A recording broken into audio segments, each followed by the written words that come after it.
A long time ago, in a galaxy far, far away.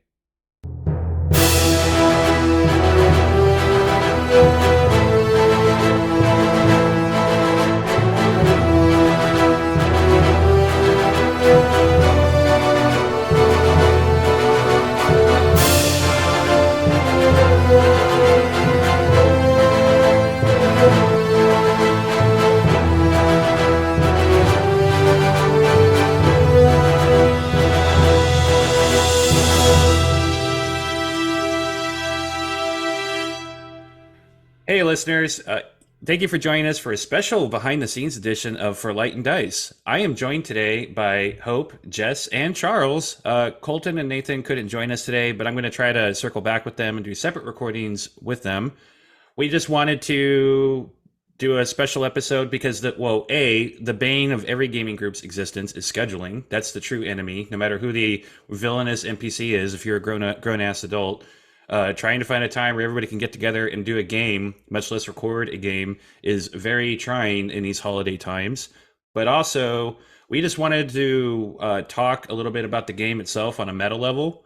We have gotten some really awesome feedback, but a lot of our listeners have been just really curious about how we do what we do. So here we are. So everybody, how y'all doing today? Tired. Tired. Thanksgiving was 2 days yesterday, so 2 days ago, I should say. So recovering. I am sufficiently caffeinated. I'm also just tired. We're going to be so high energy for this recording. Hogged all the coffee was what happened. They're exhausted because I took all the coffee. In the true Thanksgiving tradition, I saw the coffee and so decided it was mine now. And so I took all of it, and now there's none for anyone else. So what's your address so I know where to send the arsenic? Chris, what's your address? You could probably find it on Grindr. I don't know. Yeah, just for timeline purposes, this episode's going to drop right after we do our special one-off episode with Colton. So I can't wait to hear that. I'm so excited to hear it. Because we haven't heard it yet. No, we have no idea. Yeah, and I think that's the biggest one of the biggest points I wanted to drive home. Even though I released the episodes early in our Discord so folks can listen and give me feedback, everybody pretty much is elected to wait to see what happens after it actually releases, like everybody else. And I didn't know I was going to do this until I had a bright idea one time. Hey, maybe I should include my partner to do a news thing because he has an NPR voice. I didn't know I was going to include other people in the show, but it seems to have worked pretty well. The amount of outreach I've gotten from other people who are like, can I be on the show too at some point, has been pretty cool. Oh, but really? Oh, yeah. Oh, that's so cool. I've had to pass several of them along to Chris. And one person in particular, I think, mentions in every meeting I have with him that, hey, by the way, he's available. Chris wants him to do anything. And I'm like, I know. I also really want you to be on the show, but we have to find an appropriate place for you, so for maximum hilarity impact. Yeah. I'm not going to say who it is, but I think people can generally guess. Of course. Yeah, so this episode doesn't drop until after Colton's story, so they don't know what happens in that episode as of this recording, so just bear that in mind, y'all. But yeah, I guess I keep... All we do know is that after Colton recorded with Chris, they wrote in our little private Discord, guess what, everyone? We're rich. And we don't know how it happened, so I can't wait to hear what happens. It's true. So with that said, y'all, what has been your impression of this project so far? I've run many games, but I've never done a recorded game before, and it's certainly been an adventure for me to figure out how to edit everybody. Jess, why don't you answer first? I was like, who's gonna go first? I was staring at Jess too. We're so polite. I'll put Jess on the spot here. Everyone point at Jess. I don't know. I mean, I've been in a couple tabletop games before. This one has been really fun though. Yeah, it is kind of weird knowing that people are listening to us and the silly little things that are going on in this story.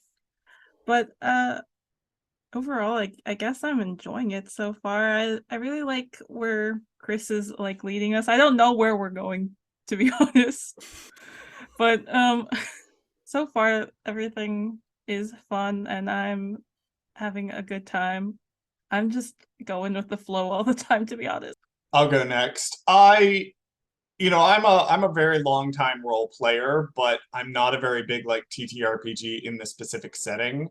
So a lot of how I've been approaching the early episodes is trying to nail the performance aspect of it first, because I'm almost kind of treating it like an improv sketch instead of like a TTRPG game. Like there's an element of performance to what I'm doing. And I'm trying to find that balance between, the role playing experience I have and a degree of, yeah, like Jess said, people are listening.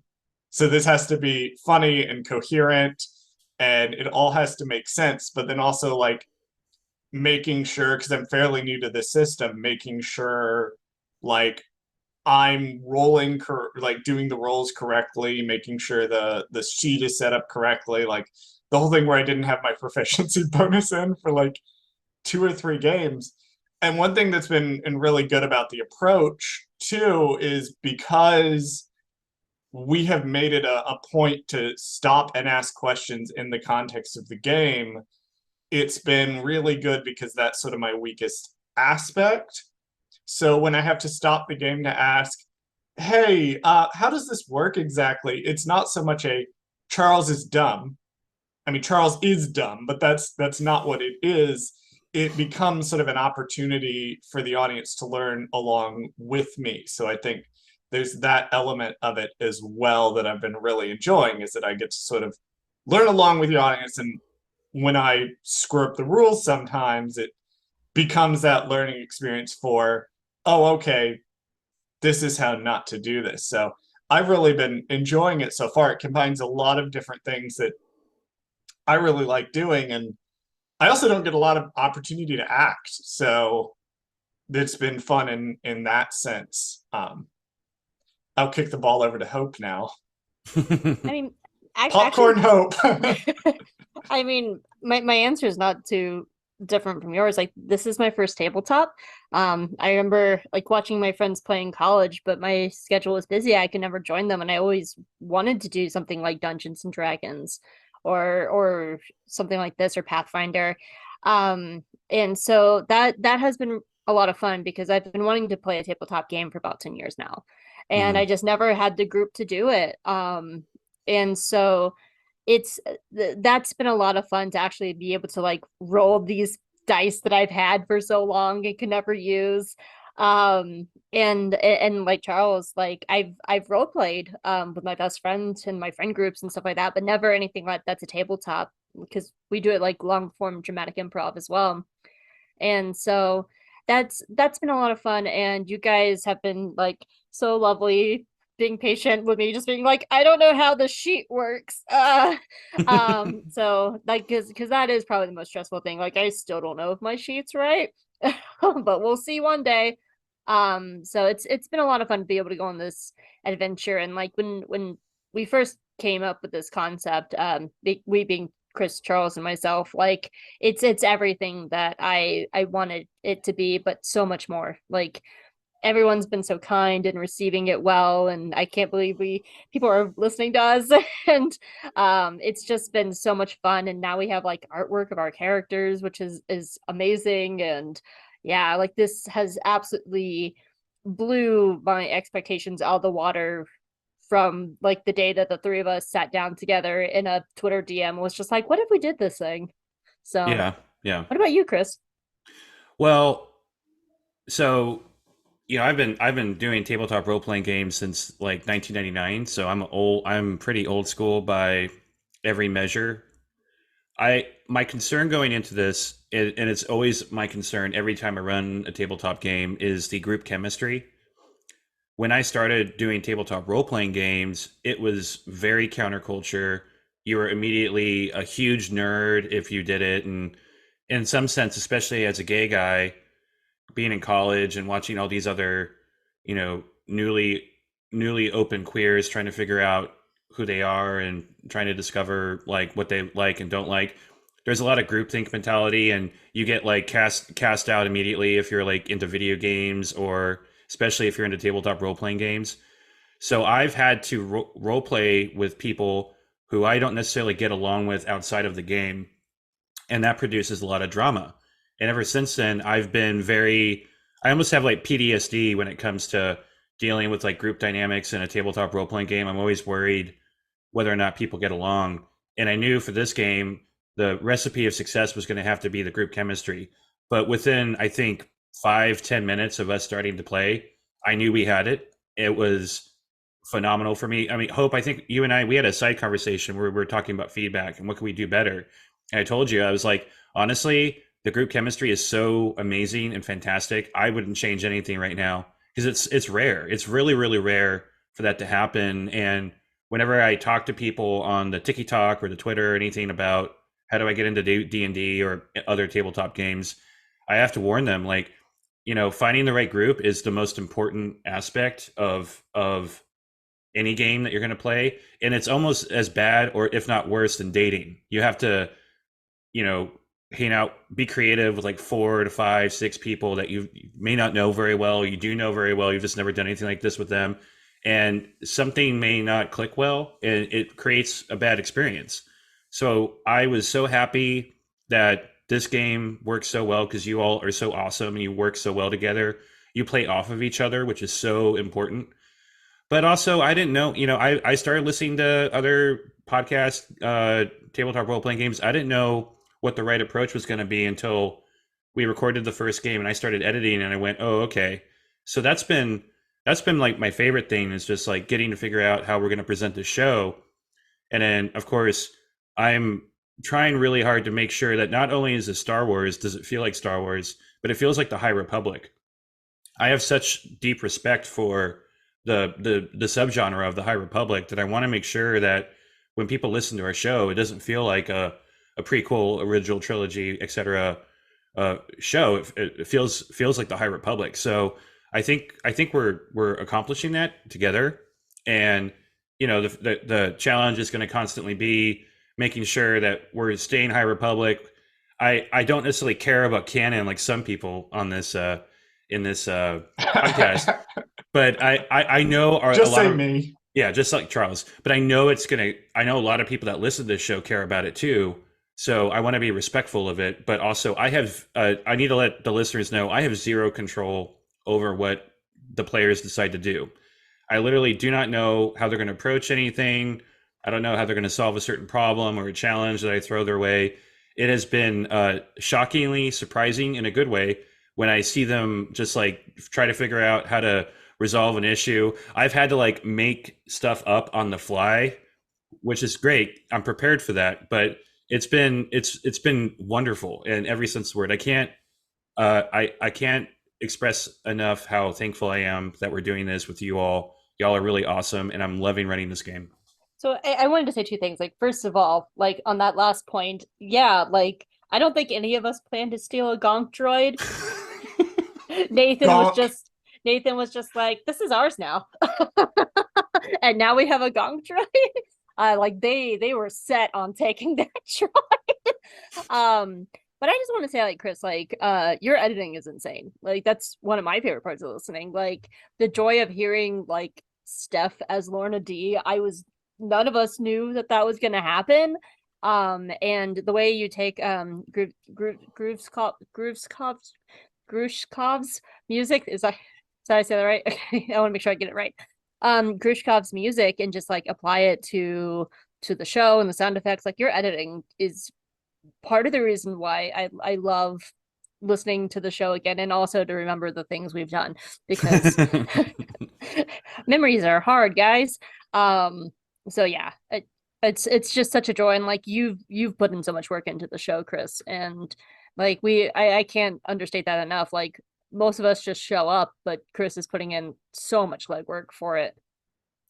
It's not, once I figure out the template, it's actually not hard to edit. The hard part is to try to focus on it being a show, take it seriously, because y'all make me laugh so hard.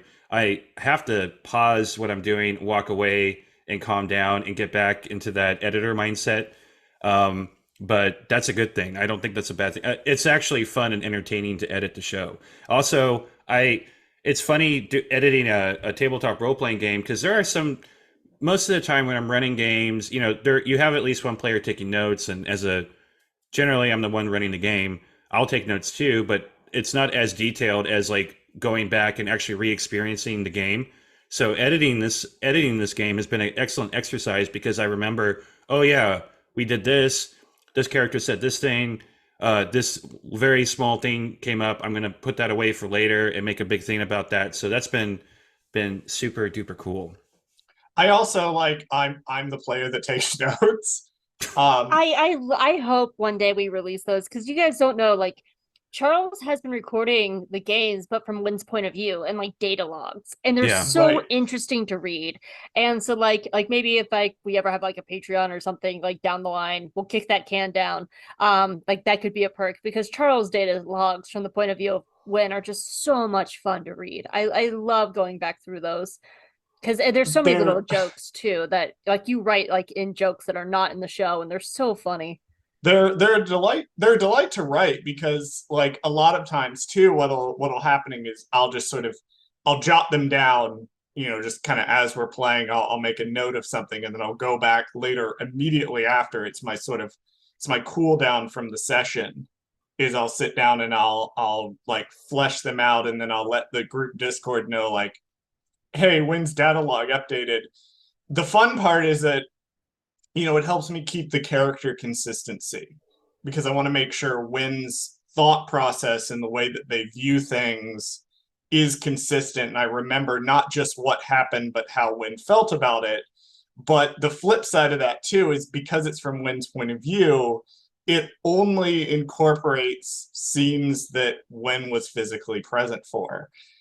And what's also fun about listening back, because I get to be surprised. Like Steph has learned a D. I was standing in my kitchen when that started.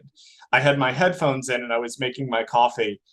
And I don't think that my boyfriend was here at the time or he was like back in the back or something, but I made this like inhuman noise when I heard Steph. But also like one thing that's really enjoyable for me too, and one thing that I just get to sit back and watch because I don't have to remember it, I don't have to note it, I just get to enjoy it. I think that something I noticed around late session 2 that started happening is the players started wandering off and doing scenes on their own. That the DM like didn't say, okay, now Lysander and Gauze are gonna have a heart-to-heart in like the crew bunks or whatever, talking about Lysander's feelings about whatever's happening. Like this just happens. And I think that that's something too that's been an incredible, like that's so hard to happen organically. And this group has just slid into, there's been multiple times that the players just go off and we're having a conversation. I think that Lysander and Gauze's conversations post Coruscant, pre Nalhutta are some of my favorite scenes to listen back to because it's just two people having a conversation about the events that have transpired. And it's those quiet, I don't want to say human moments because only one member of our crew is human, but it's those quiet human moments between characters that I think has been really impactful to listen to. Like there's also another great moment where Zero, it has just been revealed that Zero opens the box, and Zero kind of like forfeits their spot as captain and they're in despair. Opening the box has left them in despair, and I guess that's a reference to an anime I haven't even seen, but they sort of storm off and Gauze kind of follows them, and they have this wonderful little conversation where like Zero grows and develops as a character, and then one end just walks by to deliver. Oh yeah, I love that scene. And I'm like, this is the sort of organic chemistry that you want to listen to. Like it's the kind of scene that you remember. I just finished reading Convergence last night. I'm not going to spoil Convergence because I know at least two people in the call haven't actually read it yet. I'm sorry. I'm still on chapter 2 of Path of Deceit. Don't at me. And I already need fucking therapy for Path of Deceit. Jesus. The scene I am the most obsessed with in Convergence has absolutely no plot relevance whatsoever. But it's just a moment between two characters that I can't stop thinking about. And I have not touched any of phase 2 yet, besides like halfway through Path of Deceit, so I don't know what's happening. I know. All I know is that because one of my favorite fan artists is Yelaki, and she did my Gauze artwork, and she's obsessed with some purple dude and a scruffy Jedi, and apparently they're lovers. I don't know. Oh my god, I can't wait to read it. It's a Kevin Scott joint. That's all you need to know about the comics. It's a Kevin Scott joint. Though I will say, Path of Deceit fucked up my long-term plans, so I'll have to when we get a couple arcs down, I can talk about what. But yeah, I there was a particular like line. It was just a single line in Path of Deceit, and I was like, "Fuck! I have to change everything now." But that's the beauty of doing these things when freaking Star Wars tells stories out of order, and my gosh, it's sometimes wonderful, but also it's frustrating. I just want to know what happens after the spoiler alert. The bad thing happens and a lot of characters die. I want to know what happens after that, but we're not going to get to it for a while. But I just I gotta concur with like Charles. Like I know that like we have a big overarching plot that Chris is planning for us, but those are some of my favorite moments too. I mean, I love having Jess and Charles and Colton and Nathan just to like be like, because I love all their characters so much and I want to know more about them, and that's just because I also love all these people as well. And so those are my favorite moments too, like when Gaz is just sitting with Lysander, or whenever she comes up to the cockpit to see what Wen and Wonin are doing. And I loved that scene with Gaz and Zero in the hangar. That was probably one of my top favorite scenes thus far, because Nathan is just Nathan and Colton are just so witty with their one-liners. Like they always catch me off guard. Just the little things, like when we met the Hut and Zero was just like, brother. So good. I cannot, that's why I like writing. I cannot think on the fly like that. So they always catch me off guard with stuff like that. And it's just because you're all such wonderful people. And I want to know like what's going on in Lysander's like little brain, and or know like what Win is like groaning over today. I don't want to like ruin Chris's plans, but I'm all down for just like shoot the shit character episodes where we can all just hang out too, man. I could use more of those just because I love all these people and I want to see what they do when they're stuck in space or something. Well, I mean, not to hijack the questions, but I just feel like I need to ask if people have a particular favorite moment, because I have a particular favorite moment. For me, it's such a small moment, but this is after poor Lysander is having to deal with, you know, the disgusting eel things. I forgot what they're called now. The tubes. The tubes. And there was a moment where Gauze was like, maybe we can keep one or two and sell them. And Lysander just goes, no. No. And it was like Lysander was clearly in so much pain and so over it and so done. That one moment cracked me up so bad. I don't know why, but it destroyed me. I think outside of the character stuff I already mentioned, probably my other two favorite moments so far was the episode where we're just wandering around Nalhada and we go to the bar, and the general store, and we're just like shopping. That was just so much fun. But I think my other favorite moment was us accidentally killing the hut because we did not know that was going to happen. And so it was general shock. I I just thought we were gonna be sworn to a hut and we'd have to work for a hut because we've been avoiding killing people thus far. And I know how Gaz is going to react, but I don't know how everyone else is going to react because she's never killed anybody before, and it's not going to be a fun transition for her. Mm. But I that was actual real shock because that's not where I was expecting, and I have no idea where this is going. And I think that to me so far is the most exciting thing because I don't know what's gonna happen next. What about you, Jess? What are some of your favorite moments? I think one of my favorite moments is like any moment Gauze is like honestly like having a moment with any of the other characters. Like why me? I feel like I'm the worst. Gauze just I hate talking. I feel like I'm like talking too much. Oh, I always feel like I'm talking too much. but it just Gauze. There's something about how you like play Gauze that's like she's like the heart of the team, honestly. I feel like maybe we would like fall apart if she wasn't there being like, hey buddies, like are you okay? Or come in with her little snacks that are kind of terrible snacks, but I like that one moment where she comes to tell Win like, hey, that's some good flying. That's like I think one of my favorite moments. I don't know, something about that was like wholesome. You're so sweet. I maybe because I'm an aunt, I have 14 nieces and nephews, so like that's my normal Good life. I'm just God. like, yeah, that's why I have cats. Mhm. Because that's very much I was around some of my nieces, my nephew this weekend, and it's just the hey buddy, come here, like don't go that way. And so I guess that's some of me coming out because Oh yeah. I want to make sure I, you're all okay. I want to make sure the characters are okay.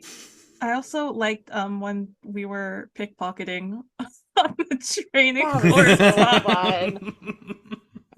There's a line one day in some venue we will release Wynn's data log. But I'm pretty sure there is a line. It's right after Coruscant or right, during the events of Coruscant and Wynn's still kind of feeling everybody out. Where they note specifically that Gauze has attached herself in like an ant-like role to Lysander, and this is something that Wynn notes that they can maybe exploit to get Yes. Gauze to like not do anything crazy. Um, I think that my favorite moment thus far, and there have been a lot of them, if it's not one of the ones that I've already mentioned, the Gauze and Zero conversation in the hangar being absolutely one of my favorites. My favorite moment so far, because it's the moment that made me cackle the loudest when I was listening back, is the bit where they're like getting ready to take off from Nal Hutta, and Wynn has been like fighting with the Squonk. And I love the fact that Wynn has an antagonistic relationship with the ship, because so often in Star Wars we see pilots getting really attached to the ships that they're flying. Mhm. You have your Han Solo and the Millennium Falcon, you have your Dash Rendar and the Outrider, you have your Leox Gyasi and the Vessel. You get all these cases where these pilots like really love these ships, and they have like a symbiotic relationship with the ship. And Wynn doesn't. So the moment where they lean over and they're like, I don't like you and you don't like me, but right now we're our best chance at getting out of this atmosphere. So can you just cooperate for 5 fucking minutes? It's very like retail, middle of the shift. It's your coworker you don't like, and you're like, look, I don't like you, you don't like me, but it is Black Friday and there is a line out the door. So we need to cooperate or nothing is going to get done. those I love that moment those are between some of my favorite too. Wynn and the Squonk. Yeah. I actually have it like kind of like noted in the back of my mind, like in case for some reason, for some if crazy thing that Wynn's out of like not available and Gaz has to fly the ship. I have it noted in my mind that she needs to talk to the ship. Like that's going to be the thing. Like, all right, Squonk, Wynn always talks to you. Do you like compliments? I have that noted in my brain. Please don't ever let anything happen to Wynn where Gaz has to fly the ship. I don't even know what my piloting is. Oh my goodness.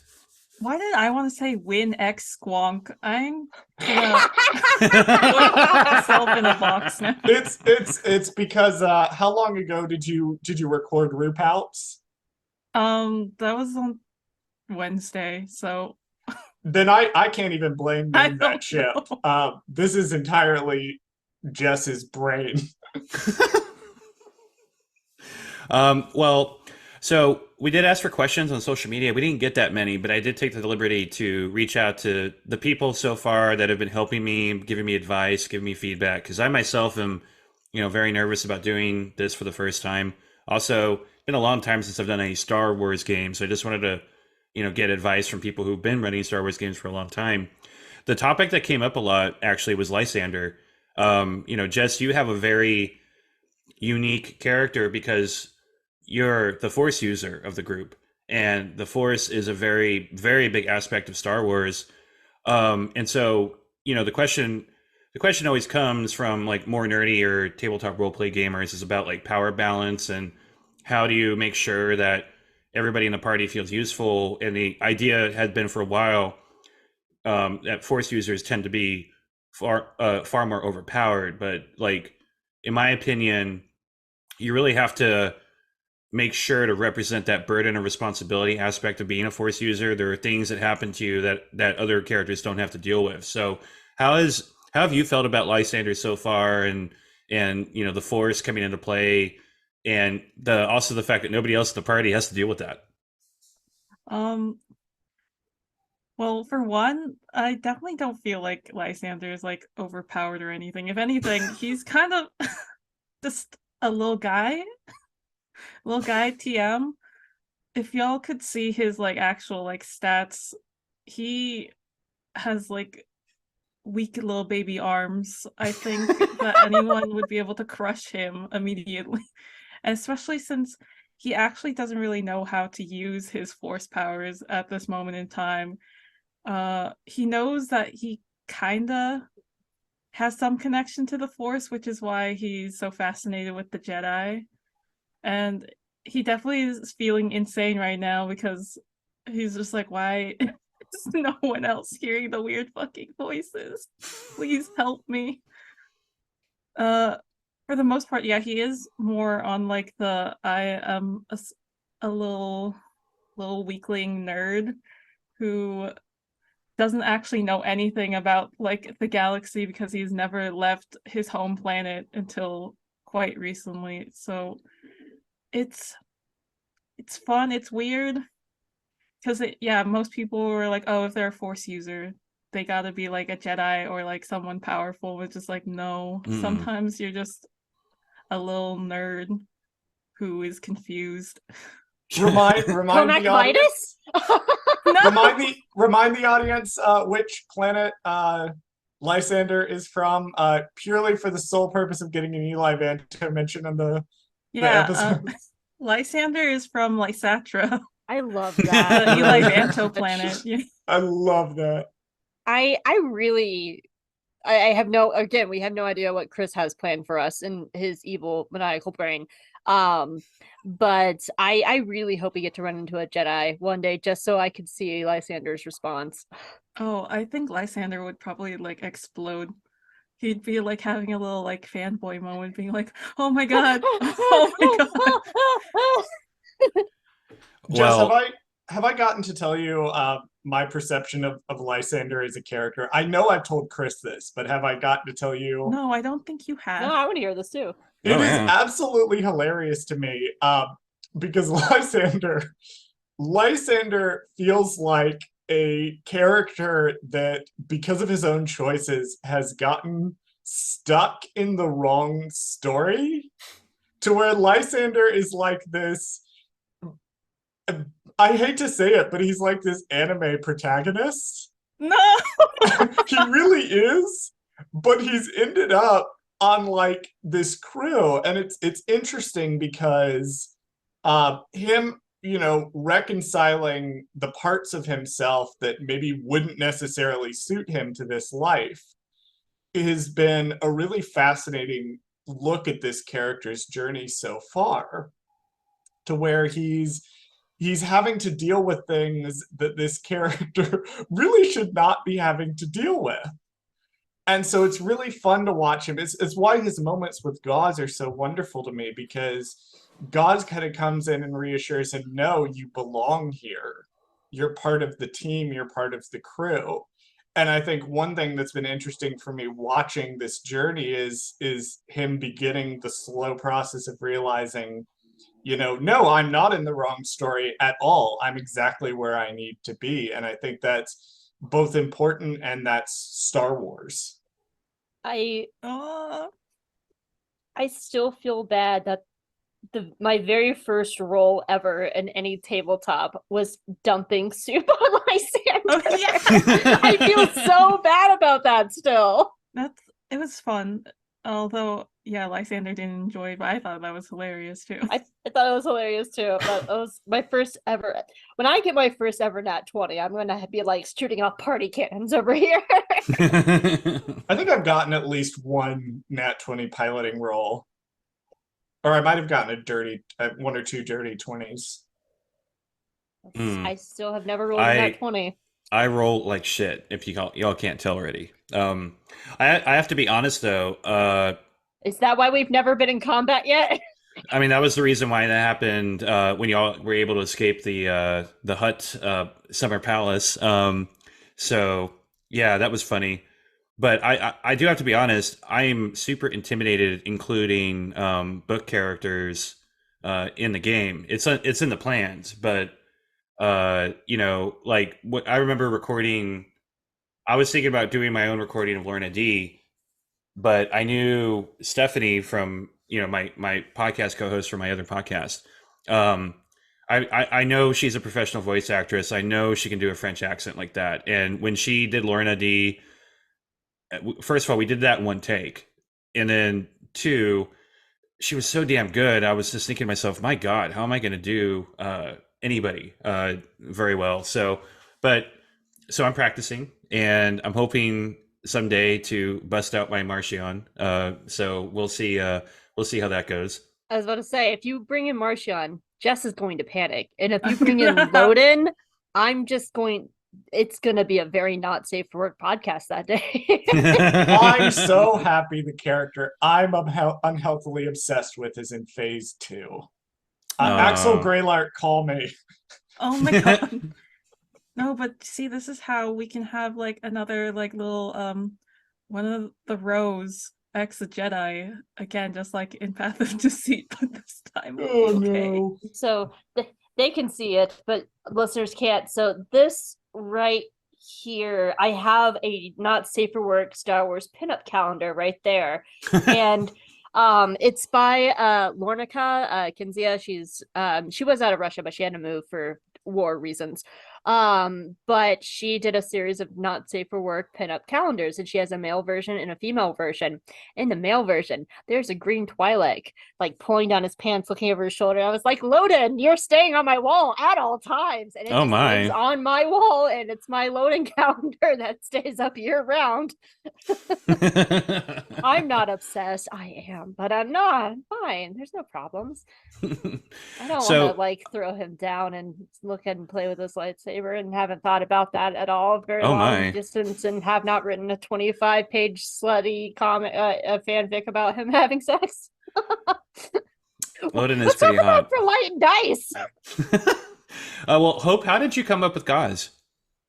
Oh, well, if it's not obvious, Twi'leks are my favorite species, but I wasn't sure what I wanted to do, if I wanted to do a Twi'lek or not. But my second favorite species are the Gazos. I love Star Wars Resistance. It's one of my favorite little comfort shows. It's not perfect, but I love it. And Orca and Flix personally mean so much to me, as like the first on-screen queer couple of Star Wars. And knowing that this was going to be an all queer game with all of us being queer, I kind of wanted to give them some sort of representation in that, because they just mean so much to me personally. So I in particularly love Flix. Jim Rash just knocks that performance out of the park, and I love him. So I want to do I decided I wanted to do a Gazo, but we have yet to have a female Gazo in canon. We've never had one before, not even in Jedi Temple Challenge. The Gazos are all male. So I just wanted to do something a little bit different, and which ended up being hard because there are no Gazos on Star Wars 5e. So I ended up having to figure that out with using a Rishi character without flight. So it's been that's kind of what it was. Is just I wanted to give a little bit of an homage to Orca and Flix because those two just mean so much to me personally. Like it was one of the first time, as a queer person, as a very very proud monster fucker aficionado, like I love those two, and they mean so much to me. So I just wanted to give them a little nod. So instead of a Twi'lek, I decided to go with a Gazo, and I made up her name on a whim, just Gaz the Gazo, because I was just like, I need something, and it kind of stuck. But I know her full name, and everybody here knows her full name, and I hope I never have to say the full name on ever because it's a very long name, and it's a reference to another favorite show of mine. So That's awesome. I just want to say, Skier also called me. also, Skier call me like Skier also called me. like yeah, Skier also. Orla Gerini is a very lucky woman with.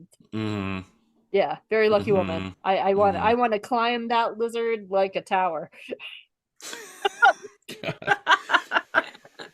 The thirst is real, y'all. The thirst is real. That big mouth and that tongue. Oh, jeez. I feel like the conversation we have, I think it's episode 1 or 2 of the actual episode, so Beyond the Meet the Players, where we're having a conversation about the sex lives of Jedi, like the characters are having a conversation on the train, mind you. They are in public. They are on public Coruscant. Transit in Coruscant, and they're just having a conversation of, well, I hear that Trandoshans have 2 penises. Remember, folks, this is an explicit podcast. Yeah, E for explicit, not E for everyone. That came out of I'm part of a High Republic Discord for a fan fiction group, and it was revealed to all of us that lizards in general have 2 penises, and so we were just like, oh well, does that work for Skier too? And that's also why I say that Orla Gerini is a very lucky woman. Oh my. Anyway, how did everybody else come up with their characters?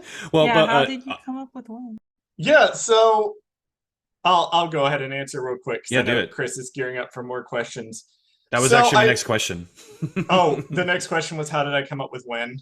And also, why does Win sound the way Win sounds? Go ahead and credit who actually asked that, because that was a listener question. I posted on Twitter. I was like, now's your chance to ask me why Win sounds like that. And somebody did actually. It was. Yeah, I'm looking it up Antonio? right now. Antonia asked Electro? it at They All Died Oops. So Jeez, that's an ominous Twitter. Here's the answer. Here's the answer to that. So I knew that when we were discussing the ship, I knew that I wanted to play the pilot, because I had attempted to play pilots in previous games, and I really liked the character, and I also kind of wanted to do something a little bit different with the character archetype. So I knew 2 things about Win going into the character. I knew that I wanted them to be the pilot, and I knew a second element about their backstory that the other players may not know or remember. So I'm not going to say it. But there's a big other element. I wanted to explore what's the kind of person who makes the terrible life decisions to end up in this situation. and also like what does being that kind of person turn you into? And I'm being vague because again, a lot of the other players don't know Wynn's backstory, but Wynn has made a lot of very bad choices and has gotten themselves into a relatable financial hole. My favorite character motivation from the High Republic is actually from Trail of Shadows, when it's revealed that Utterson just has student loans, and like Yeah. that's such a relatable like problem to have. But I gradually sort of the character, so that I had sort of a vague concept of the backstory, and then the first session or two, whenever I start any role play character, I always start with a skeleton and then I sort of fill it in. So there's certain lines of dialogue over the course of the first 3 games that I was like, okay, I want to take that. There's a reason for that. And I have actually written out Wynn's backstory, and I have submitted it to Chris, and Chris has approved it. So there is a canon backstory for Wynn. But that's what I wanted to do with this character. And over time, Wynn sort of developed into the grumpy, less assertive, but one of the more experienced members of the team. And that's been sort of fun for me to play too, of a character who has more experience than someone like Gauze or Lysander or that Zero can remember, but isn't necessarily going to be the type of person to immediately vocalize it in such a way that they're going to take any sort of leadership role. You'll notice Wynn never tries to really push for themselves in any sort of leadership role. However, when there is a crisis on the ship, 9 times out of 10 it'll be, Wynn, what do we do? Because Wynn is usually the one that has the answer. I also really enjoy playing a character, and this is new for me. For the most part, I've never played a character that uses any sort of non-binary pronouns before. And that was something that I also wanted to challenge myself with the character to, how does that inform the character as well, that this character is not cisgendered? Because every other character that I personally have played, whether a man or a woman, has always been cisgendered. So this is a new thing for me too, to challenge myself just as a queer player to try to play a character who is not the same type of queer person that I am. So that's also been a really fun challenge. The voice I struggled with, because the voice for Wynn needed to feel reminiscent of characters like Cad Bane and Shriv, but maybe not just doing a Cad Bane impression. So I took Cad Bane as my starting point, and I kind of felt out, this is a character who I would love to feel out Cad Bane. So would Hope. I just listened to the latest my favorite episode bounty of hunter. Guys and Jedi. He's my Cad Boo. So sort of kind of feeling out, this is a character from a lower class background. This is a character who's not really going to have that intensive of an accent. And this is a character who's just a generally pressed down, beat upon person. And how do I convey that in their manner of speech? So it ended up being this sort of like voice dropped, sort of blue collar Southern drawl kind of thing for the character. So that I've explored, and I think I've sort of settled in, because if you look in the recordings, the other players can see, but obviously people can't see, I will physically drop my body to drop into the Wynn kind of voice. So it's literally just my eyes will half lid and my voice will drop slightly, and there'll be that slight drawl to it, but still like a Corellian accent. And that's how I arrived at the character and the voice. And I'm continuing to discover new things about the character as we go. Well, that's, I mean, that in general is one of my favorite things about doing tabletop role playing games. It's the discovery. It's how the group evolves and tells a story together. Because it's not, it's not the dungeon master running a game or a storyteller, or game master, whatever you want to call what I do. It's not, it's not my game. It's our game. We tell the story together, and the most important piece of the game are the player characters, and the player characters are the center of the story. Um, Steph and I used to have this joke where we call it the PC glint effect, where when you have like all these random player characters starting off in separate locations and you come together, there's just like something about the player character versus the NPC where it's like you're different than everybody else. For some reason, I want to keep like talking to you and working with you. You have that glint in your eye, and so that's always been kind of a thing that is perpetuated through any game I run. Is like there's a PC glint rule, but just kind of make it a little bit more serious for a bit. Hope and Charles hit on this already. I fail to really, even though we talked about it, and even though we're all queer, I fail to impress upon the fact that we are all queer, and this is a queer show. Uh, we are all proudly openly queer in different respects, and there are some D&D podcasts here and there that are mostly queer casts, but there aren't a lot of Star Wars tabletop role playing games that are like us, essentially. And that's something that, I am particularly proud of. And that's one of the key reasons why I wanted to go with the High Republic, because reading Light of the Jedi and, now the comics, Charles is probably proud of me now I've read the comics. But feeling, I am. I was a contributing factor in convincing Chris to read the High Republic comics by showing them a panel from Eye of the Storm #2. right. And so I made it a point to really try to include diversity and inclusion in this game because it's so important. We need it now more than ever.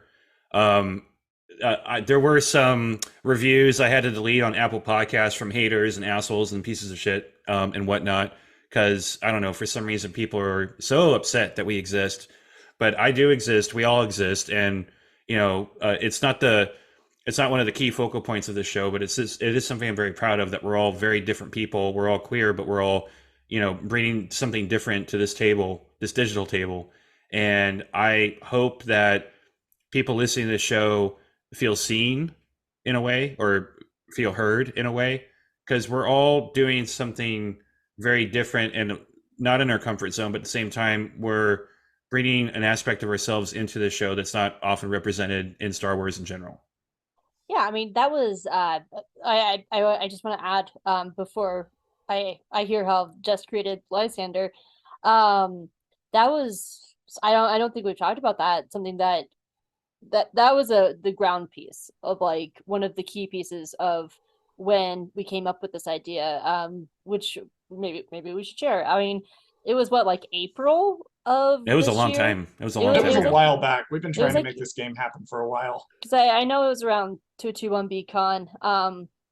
Because that's always in April, and I remember us talking about this then. But it was just me, Chris, and Charles talking in DMs, and I don't know which of us was just like, why don't we do this? But we I did. believe it was Chris. I believe Chris kind of had the idea to do a High Republic, and because we will do the bonus episodes of Gold Squadron, which the phase 1 is coming. I'm waiting for Starlight Stories to come out, so everyone has a chance to read Starlight Stories.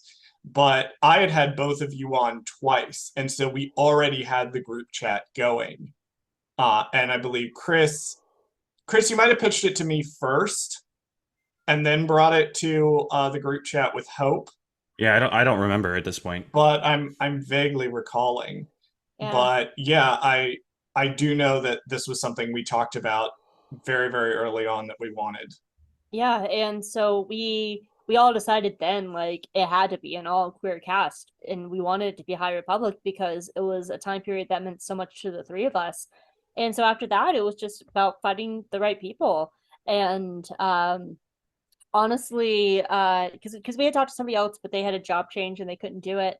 And so the reason I suggested Nathan is because they had just written some tweet one day and they were like, I really miss playing tabletop role plays, and I shot it to like Chris and Charles. I was like, "What about Nathan?"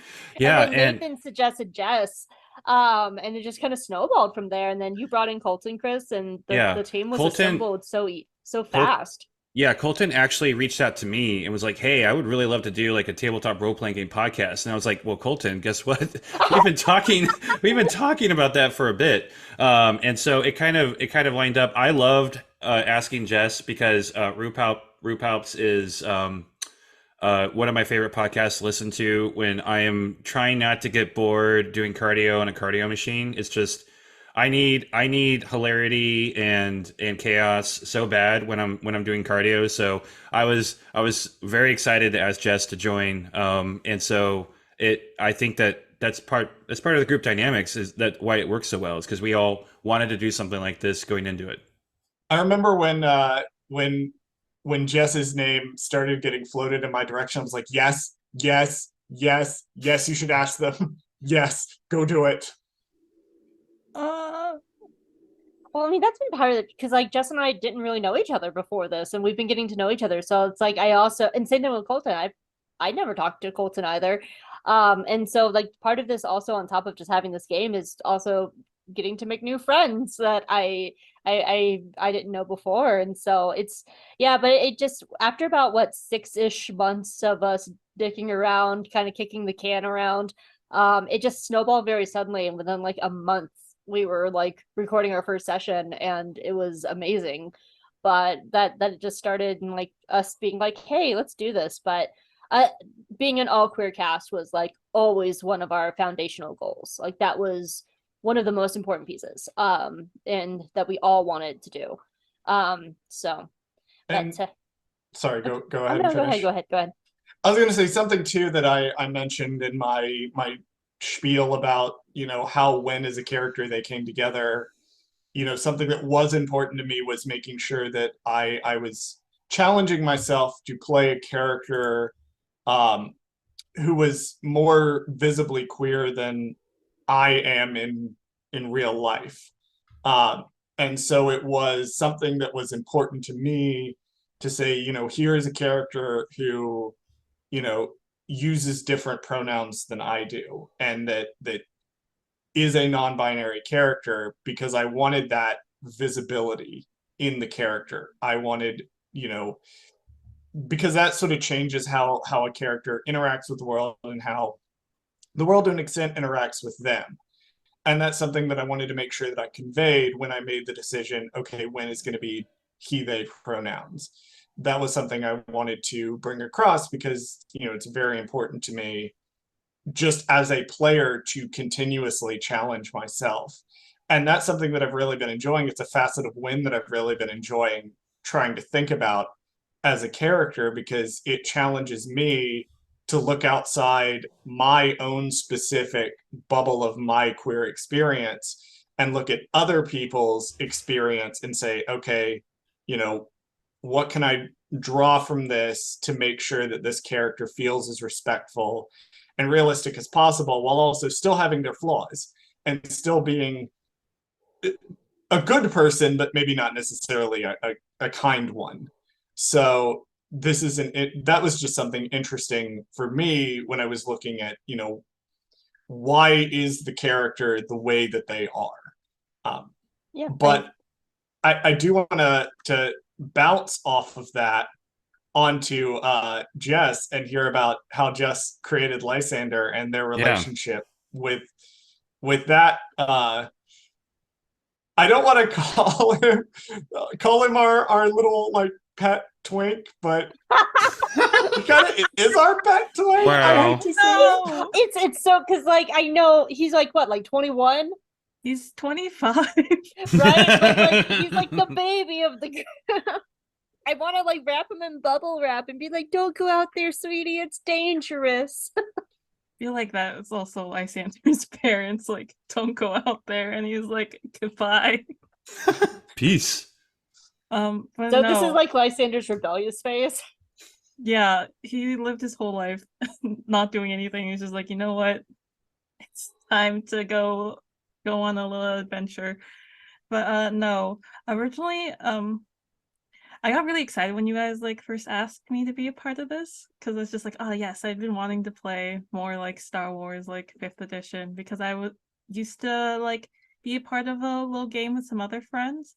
But like yeah, scheduling and like conflict, so we never picked it back up again. And I was really sad because I had a character in that who I really enjoy, who at first I was like, maybe I'll just rewrite this character's whole backstory and put them in the High Republic because this game was like taking place right before the fall of the Republic in like the prequel era. But then I decided, what if I just create the High Republic ancestor of this character and just tie them together in my head like that. Which is how Lysander came about because I was just like, okay, my character from the other game was like half human, half Twi'lek. Jason Syndulla moment there. But Oh, wow. I was like, do I want to play the Twi'lek side or like the human side? But I'm a basic bench, so I was like, okay, we'll play a human. And yeah, I was like, okay, if this is the human side of my other OC, that means they'd be from Lysatra because the character was also from Lysatra, kinda. So I was just like, okay.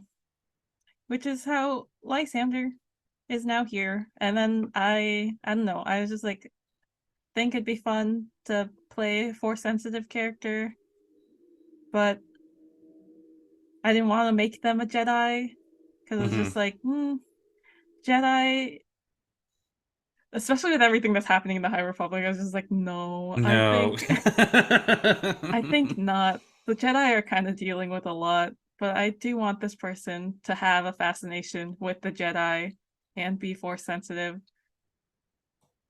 And then I don't know, I just always end up making guy characters, specifically pretty boy characters.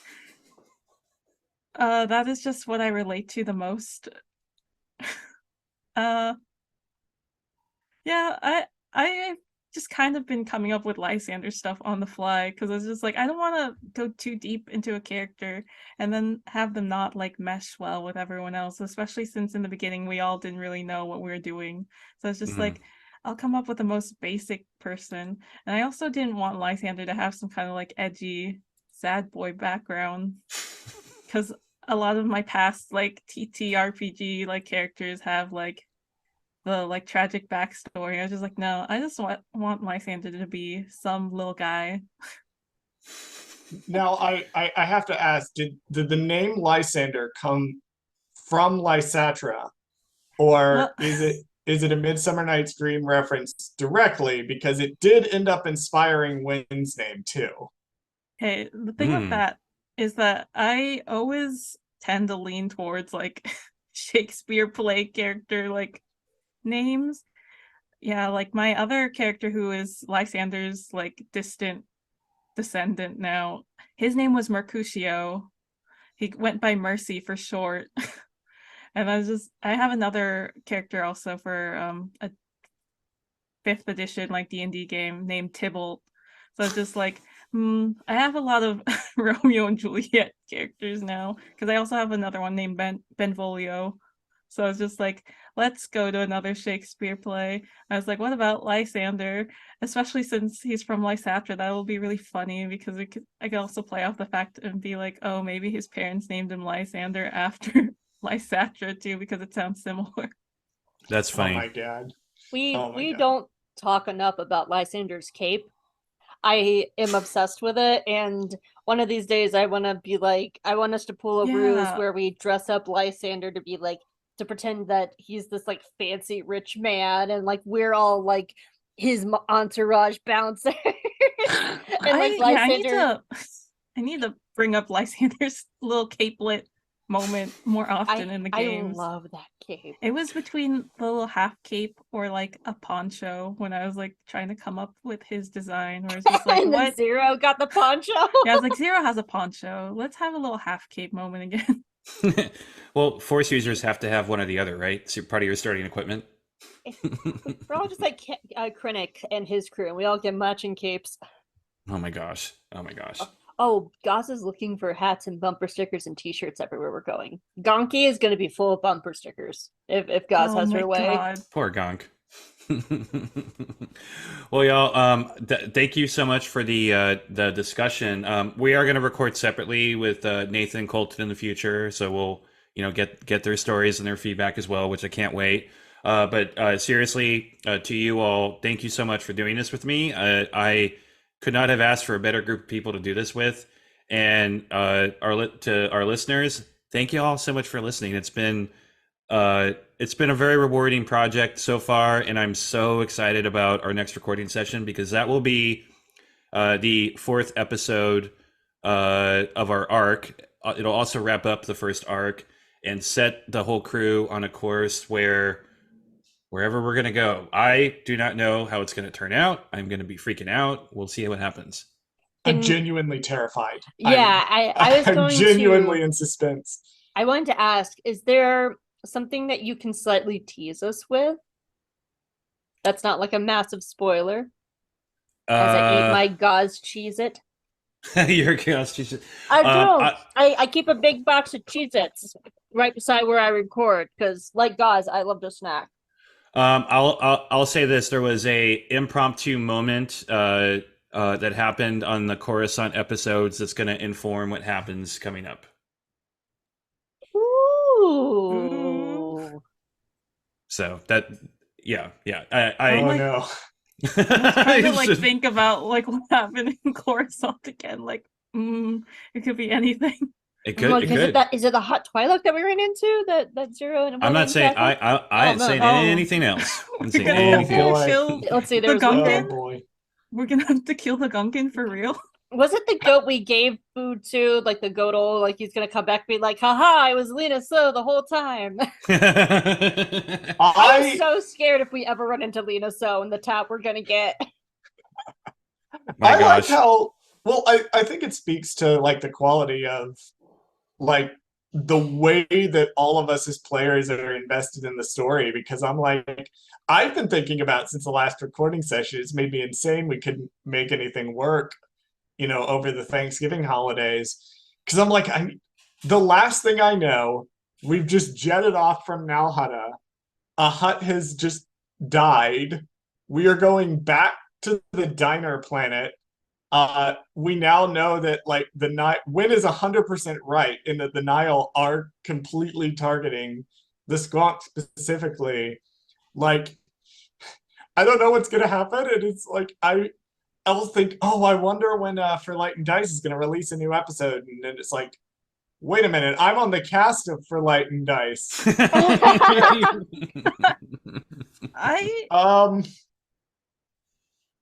Whoops. I'm really enjoying that we keep going back to the diner. This is just our home base, I guess. We're gonna befriend the diner owner now again. Chris, you don't know what power you've given Gaz because you apparently don't know how to do math. No, I don't. So I was thinking about this because I was like, wait, that doesn't add up because Gaz was flirting with the Tulls and the Ronto Raps were only 2 credits. Gaz got 2, Wynn got 1, Lysander got 1, but Gaz also got drinks and fries, and it was only 6 credits. And I was thinking about that. I was like, the power of Gaz's flirting. Chris used to work in a fast food place, and let me tell you, the fries and the sodas and the drinks are so cheap that most restaurants don't actually charge for it. They do charge for it, but they don't. For example, the place I used to work at, this is so inside baseball, they wouldn't put the cola costs on their operations budget for the month. They would do it for the quarter because it was so cheap to buy the syrup that it wouldn't matter from a bookkeeping perspective if you kept track of that month to month, like you keep track of the rest of your inventory. So it's a throwaway cost. God thinks it's for flirting. And this is the nerdy shit I think of in my head when I'm like, how much should something cost? So, but anyway. Well, that's the thing about being a DM, and one thing, and I'll let us close out in a second, but I have to say that one thing that really is impressive to me so far and is part of the reason that we can have this, these interactions with the characters, is the strength of Chris's DMing. That a lot of times with a DM, it's very tricky because you'll either get a DM that's like, this is the plot I wrote, and you're going to follow the plot that I wrote. Or you get a DM that's like, yeah, man, I'm just making it up, and you can kind of tell. And it shows Chris's experience with DMing that clearly he has put a lot of thought into what happens, but he's also very, very good at just kind of rolling with the punches, which is great because all of the characters are chaos incarnate, even when who really doesn't want to be.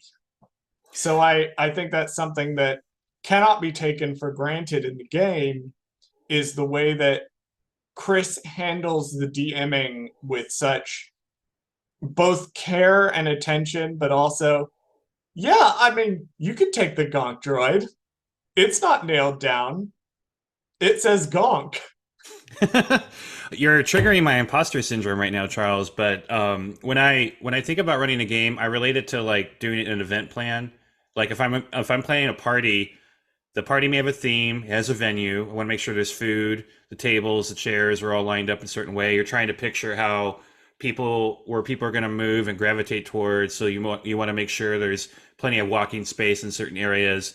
But you can plan all you want for the party and tell people what to wear, all that kind of stuff. But when the people show up, it's you can't control what happens after that, and you just have to accept that. And if there's something you learn for the next time, you make adjustments if you need to. If everything worked, don't change anything and just move forward. So that's kind of my philosophy of running a game. Running tabletop games has taught me how to be a really good manager. That's why I'm usually stuck in director or manager level jobs for my career. But it really is just party planning at the end of the day. It's a little bit more creative, but it's a party plan. Well, I personally cannot wait to see what happens next on For Light and Dice. I'm so scared. I have concern. Yeah. All right, everybody. Well, thank you so much for doing this recording session with me. We will be coming right back. We'll be returning to the entire crew, the Squonk, dealing with the aftermath of the assassination of the Hutt, and also whatever One N discovers about the Squonk. And that I can't wait to Excited be for rich. that. And I can't wait to be rich. All right, everybody. Thank you so much. Thank you. Thank you. Bye. Bye. Bye. Hey, everybody. Thanks so much for listening to our behind the scenes episode thus far. I did manage to get a recording session done with Colton and Nathan, so here is their perspective behind the scenes. Hey, everybody. I am joined by our droids, actually. Nate and Colton are here with me. We're going to do some more behind the scenes stuff. We met previously already with Jess, Hope, Charles, and myself. And so wanted to get Nate and Colton's input as well. So I'm very excited that y'all are here with me.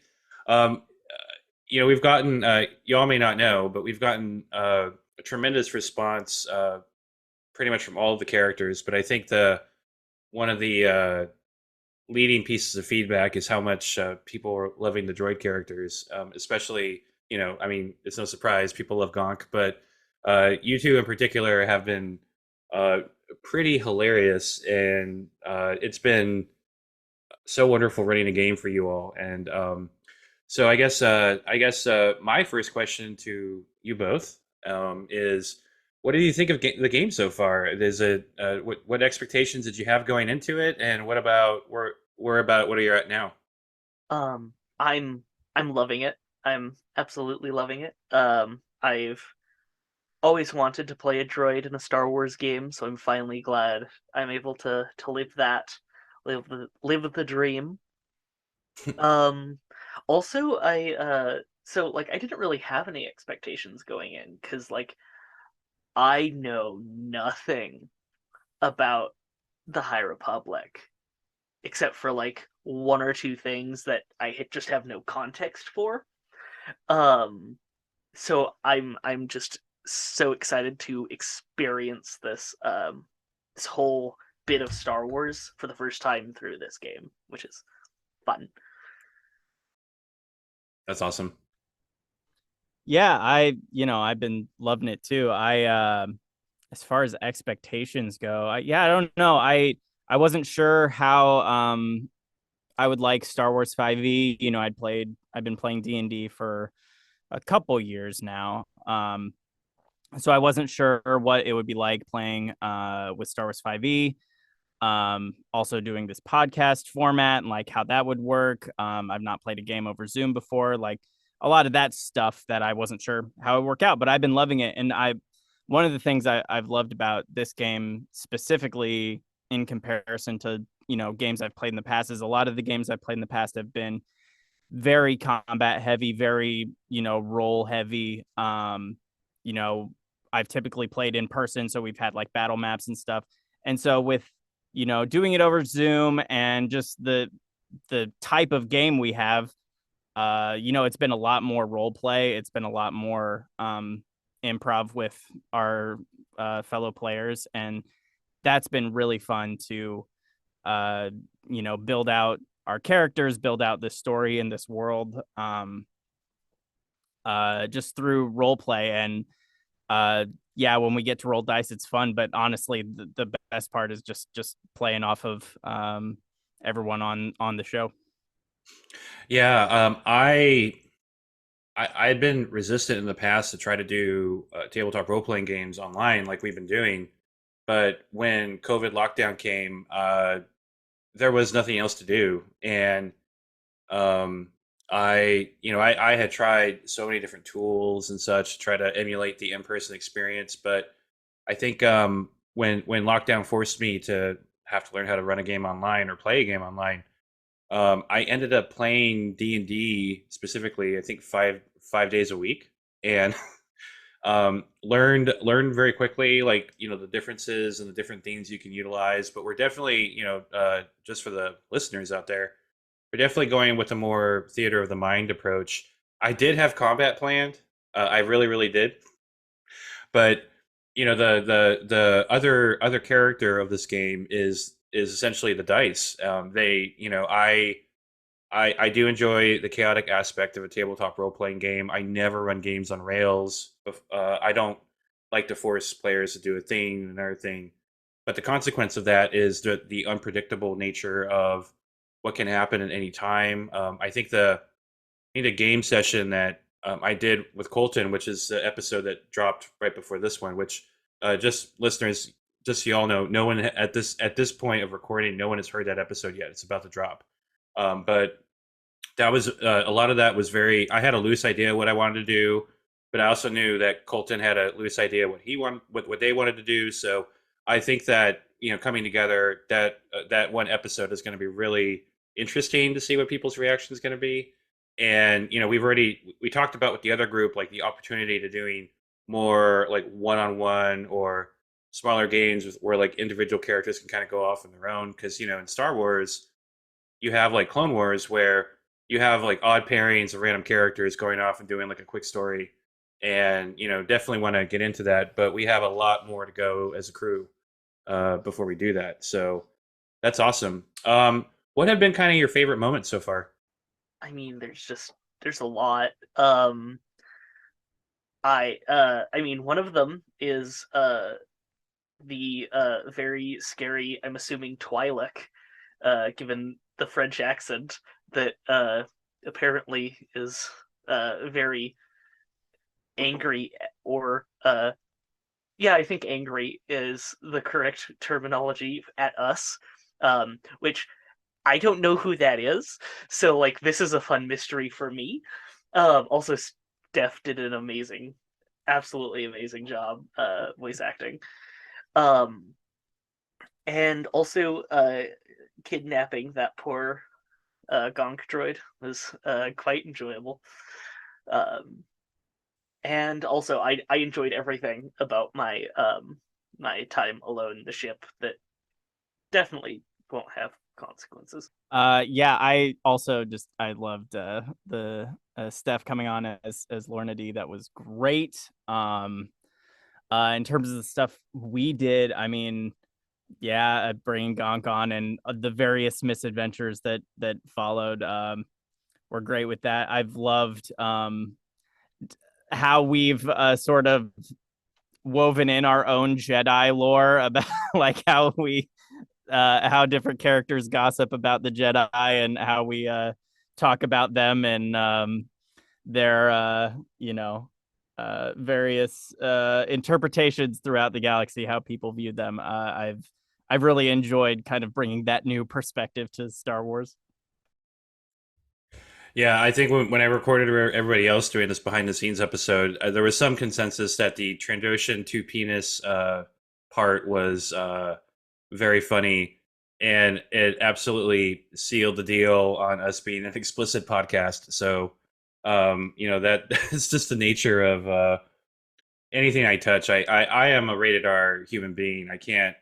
I'm not very good about filtering myself. I have had my mouth rinsed out with soap many times growing up by my grandmother.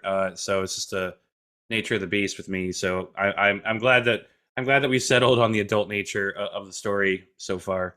I think the other thing that other folks brought up was they really loved the random improvisational aspect that both of your characters bring. I think it was Hope who said that there was a scene where she was communicating, I think, with Lysander, and one of you came in and just randomly like blurted in a thing, and it was just so funny and so hilarious. And the thing I really impressed upon everybody was, as someone who's been playing these tabletop games for a long time, it is so hard to um, have such great chemistry with people. It's almost finding a gaming group is worse than dating. You have to not only find a group of people that you can get along with, but you have to find a group of people that you can be creative with, and that's a hard thing to do. And the number one question we've gotten from people listening to the show is, how do I find the right people to play with? It's not. I don't know the answer to that. This was not planned out. We don't follow scripts on this show. I didn't know going into this. I didn't know y'all very well when we started, and it just felt like within 10 minutes of playing, everything just kind of clicked for me. And now I'm just watching the chaos unfold. I don't actually have to do a lot of work anymore. It's just, I can imagine. I can expect y'all to do something I hadn't considered, and I just have to be okay with that. That's fine. So how did y'all come up with your characters? What was like, I know Colton, you mentioned you've always wanted to play a droid. Um, uh, you know, Nathan, I definitely love Zero, but how did y'all come up with them?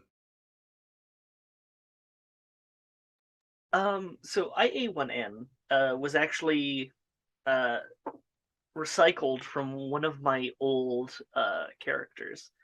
Um, it was a D&D game. It had like it ran for like 2 sessions, and then one of the players had to move away suddenly, and the game just stopped. His name was Ian, named after Ian M. Banks, which is one of my favorite science fiction authors, and he was a diplomat who was an assassin. Right? He used his diplomatic status to kill targets for whatever socio group, like whatever group he was a part of, the guild or whatever. I don't remember. And when we started this, I was just like, I don't want to do a Jedi. I don't want to do, like, I sort of went down the list, and then I was like, I've not played a rogue in a very long time. And then I was just like, I want to do a droid, and then I was just sort of messing around with names, and like I got IA, and then I was just like, I could just do Ian again, but better and funnier probably. So and then the jizz whaler thing, that was just that was a joke that just actually got worked into the character, and I'm loving it. It's wonderful. Also, did you see, speaking of, that the subtitles of one of the last episodes of Andor, when they're like doing the uh I'm assuming it's a funeral, the subtitle is mournful jizz. Yeah, Did it really? yeah, it did. I thought that was edited by someone. Nope. Oh No, my that's real. goodness. I Because was say I because haven't watched it with subtitles yet, but Yeah, because jizz music is canon. yeah, When we were first promoting the show, I got a DM from a friend of mine who now is an active listener to the show, and they were like, "Look, I know y'all get really blue on your Dark Side Divas podcast, but you're just coming right out of the gate and making it gross right away." And I said, "No, that's canon. Here's the Wikipedia article that has that this is a genre of music. Now, don't ask me why George Lucas named it that way, but he did, and here we are."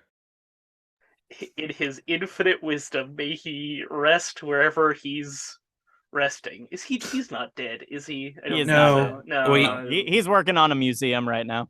yeah, Oh, yeah, yeah. He may be fun. dead inside, but There we go. like me, but that's awesome. Nathan, what about you? Yeah, so I think it started with again like Colton, I didn't really want to play like a Jedi. I didn't want to play like a magic character. Especially, just in the setting. I am a big fan of the High Republic, and a lot of the books and stuff have been very Jedi focused because it's the Jedi at their height. That was kind of the whole pitch of the setting. And so I was thinking it would be cool to, not do that and have a character who kind of exists on the side. So I think it started with wanting to be an engineer. And then for whatever reason, I really don't know. I thought of the Ninth Jedi vision short came to mind, and I really loved that droid design of the sort of grumpy uh uh boatman droid who flies this ship.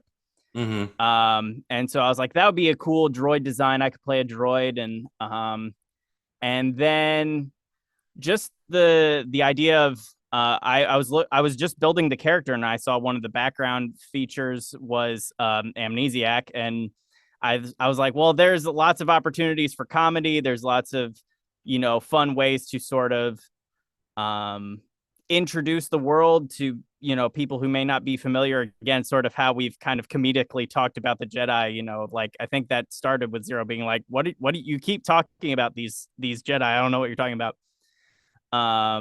So I thought that would bring a lot of moments of levity there.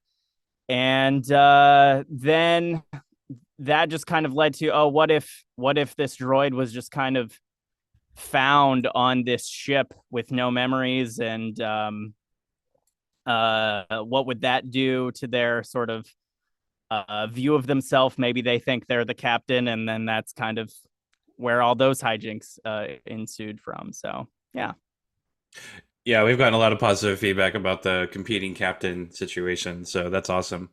Yeah, I mean, it's so interesting how everybody has come to this game with very different experiences, including not being familiar with High Republic. So, um, I'm a little mad at High Republic right now just because I finished Path of Deceit and I'm about to read Convergence, but I have to bear in mind that that the story of the High Republic is still unfolding, and Path of Deceit forced me to have to rewrite entire sections of an idea I had for the meta arc, I call it. But I'm also fully expecting that y'all are going to change that. So I should have been prepared for everything to change anyway.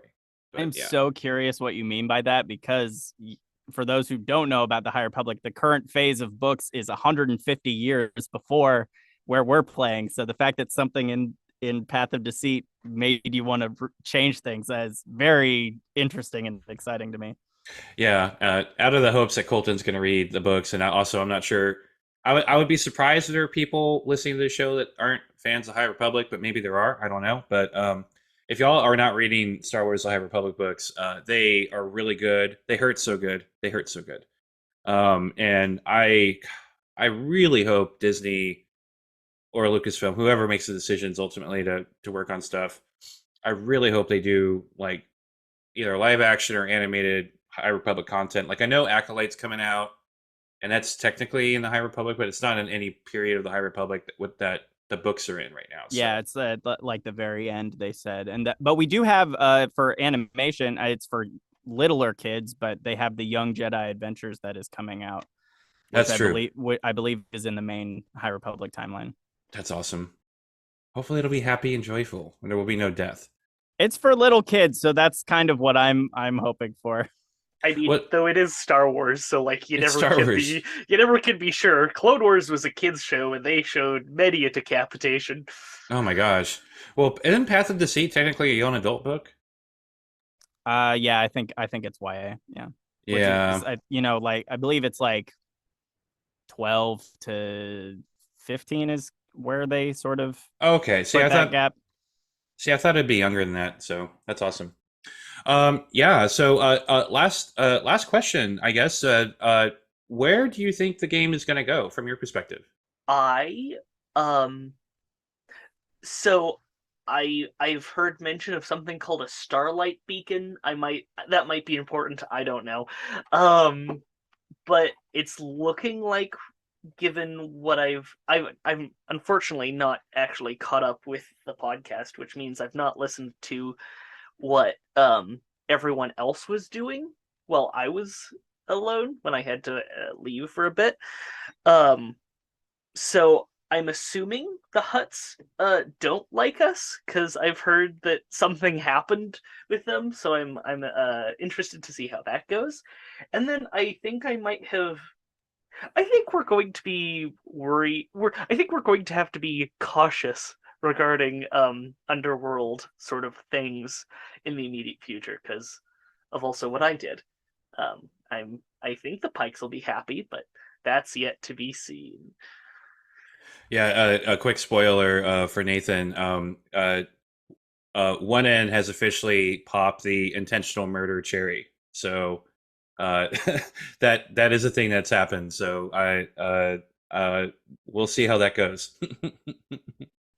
Yeah, for me, I mean, I think I'm guessing the Nile are probably coming back. In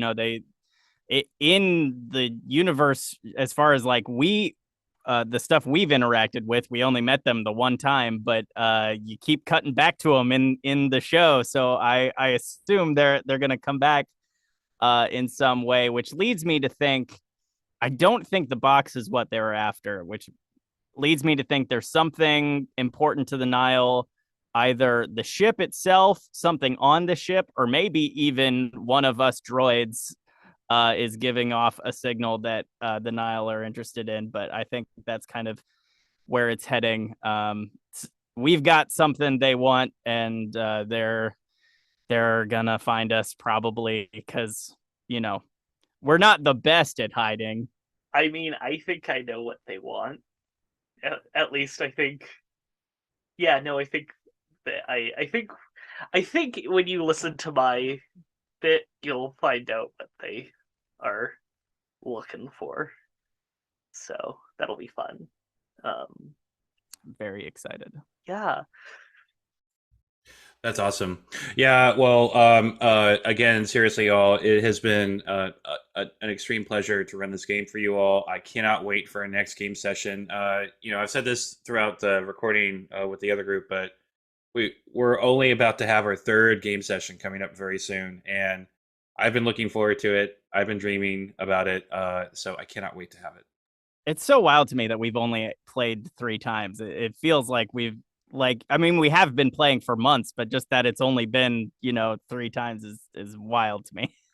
Yeah, I said this in the other recording too. An interesting aspect. Most game sessions I run, they run for 2.5 to 4 hours, and even if I take the most detailed notes possible, I'll forget like specific things that players said, and things that NPCs did and said too. But having the opportunity to go over an entire show, figure out where I'm going to split things up, and then editing it, I remember so many of the little things, and it kind of gives me ideas on things I would love to do in the future. And so that's been a very different experience than what I'm used to. So part of that's because I have a shitty memory, but that's been really interesting. And the other thing that's been interesting is like there are people that in the Star Wars content creator community that have reached out and want to be part of the show too. So have to figure out different ways to fit all that in and get some guest spots because as good of a DM as I am, not always the best at impersonating other characters. I am scared of the day when I introduce another book character that I have to role play because I want to make sure I do them justice, especially the characters I love. My favorite audiobooks are all the ones that Mark Thompson does, and his voice work is perfection. Especially, yeah, I love him. So yeah, so slightly intimidated, but we'll get there and whatnot. So Yeah, if I can just piggyback just real quick on the being able to listen back for memory's sake. There was a moment I just wanted to call it out for the listeners. There's a moment where when Zero opens the box and I investigated it, you told me exactly what they were. And then later, when the players asked what they were, I was just like, I don't know, they're worms. That's just because me, Nathan, forgot. That wasn't a role play moment. I just forgot. And so when I listened to that episode, I was like, dang it, I totally forgot that. But I think it works. Zero's got faulty memory banks. yeah, they've got stuff going on in their circuitry. So yeah, it felt natural to the character. Quite honestly, like I felt like I felt like Zero was in a bit of a panic and trying to cover stuff up, and it's like, oh, I don't know, they're freaking worms. I don't know. All right, y'all. Thank you so much for joining me. And again, listeners, thank you all so much for listening to us. We really, really appreciate it. If you haven't done so already, please subscribe to our podcast via your favorite podcast platform of your choice. Also, leave a review. We really appreciate that. And also tell your friends about us. Our audience is growing, which is crazy, but we like to see it get bigger. And you never know what's on the horizon. We've talked about doing different formats and different things in the future, so keep your eyes out for that. And that's our behind the scenes episode, everybody. Thanks so much for listening. We really appreciate it. If you haven't done so already, please subscribe to our podcast via your favorite podcast platform of choice. And also leave a review. For right now, you can contact us via social media on Twitter @ForLightAndDice. And y'all, next week we're going to be resuming the adventure. We just finished our 4th session recording. I was not prepared for what was going to happen, and neither were the players. It was a lot of fun. I can't wait for y'all to start hearing it. And, real quick note, the music that is used in this show is made by Grushkov. If you haven't done so already, please check them out. They have composed a whole suite of music that's based off of the High Republic, and also they're doing some extra music projects as well. I definitely recommend checking them out. Anyway, thank you so much for listening, and may the Force be with you.